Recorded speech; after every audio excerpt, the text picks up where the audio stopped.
All right, and welcome to the ultimate guide to writing quadratic equations. Now, number 1 says this: a quadratic function has a vertex at 4, negative 1. And so the first thing that you want to do is label your vertex. So I'll write 4, negative 1. And our vertex should always be labeled with h, k. And then we see we have a 0 at 3. Well, your 0 is kind of interesting. So the 0 at 3 really means x equals 3. However, we can actually write this as a point, 3, comma. And think about this. The reason we call it a 0 is because x equals 3 when y is equal to 0. And we're going to label our 0 x, comma, y. Okay, so what are we going to do here?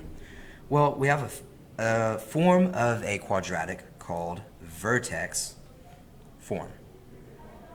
And vertex form can be written like this: y equals a parentheses x minus h squared plus k. Now, this next part is going to be slightly tricky, but let's talk through it. You write y equals a. A is the ultimate thing that we're going to have to find at the very end, parentheses. And when writing this form, you always leave x and y as x and y. Okay, so y equals a parentheses x. This is the confusing part for a lot of students.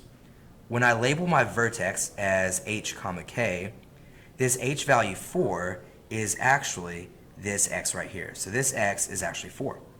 We want to write our grouping so that the grouping is equal to 0. So if x is equal to 4, what number cancels out positive 4? What value makes positive 4 equal to 0? Well, it's the opposite. The opposite of positive 4 is negative 4. And then your k value, use a different color here, your k value, you always write it as you see it. There's that minus 1. Okay, now at this point what we're going to do is we have this function right here, and this is pretty good. You can usually rule out 2, maybe even 3 answer choices that are wrong, but we need to have a method to find our a value. And we get our a value by taking our x and our y and plugging it in. So let's take a look here. I see that in the y space, my y value is 0. Switching back, equals, I see the a, parentheses, and here my x value is 3, and then I go ahead and write the rest of my formula. Minus 4 squared minus 1.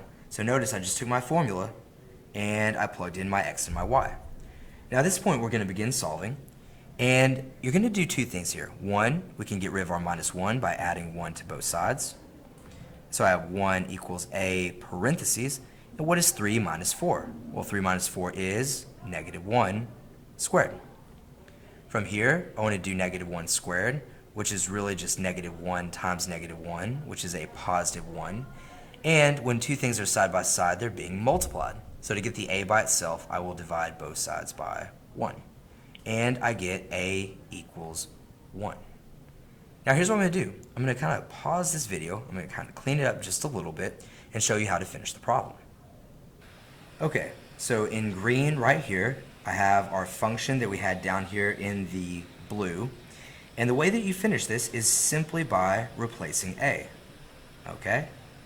And here we see, I'll use this red, we see that our a value was 1, and so here I could plug in 1. And that is my final equation. Alright, let's go ahead and do one more example, and y'all need to watch this second example because of how difficult this is.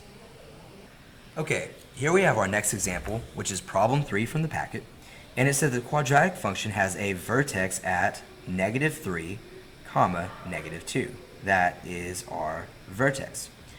And we have a 0 at negative 2, which is really the point negative 2, comma, 0. Now at this point, what I want to do is I want to label my h and my k, that's my vertex, and my 0 is my x and my y. And it's always helpful to write out your vertex form.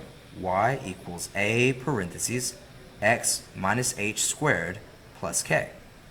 And remember, we always leave our y, our a, and our x the same. So y equals a parentheses x, close parentheses squared. And let's go ahead and fill in our h and our k. So I notice that my h value is negative 3. That means that this x is actually negative 3. So what is the opposite of negative 3? What would make negative 3 equal to 0? Well, that would be positive 3. Okay? And then my k value is that minus 2. So this right here, and I'll erase that negative 3, this is almost my final equation. The only thing that we do not know is that a value. Okay, so I'll just kind of scribble this out for now.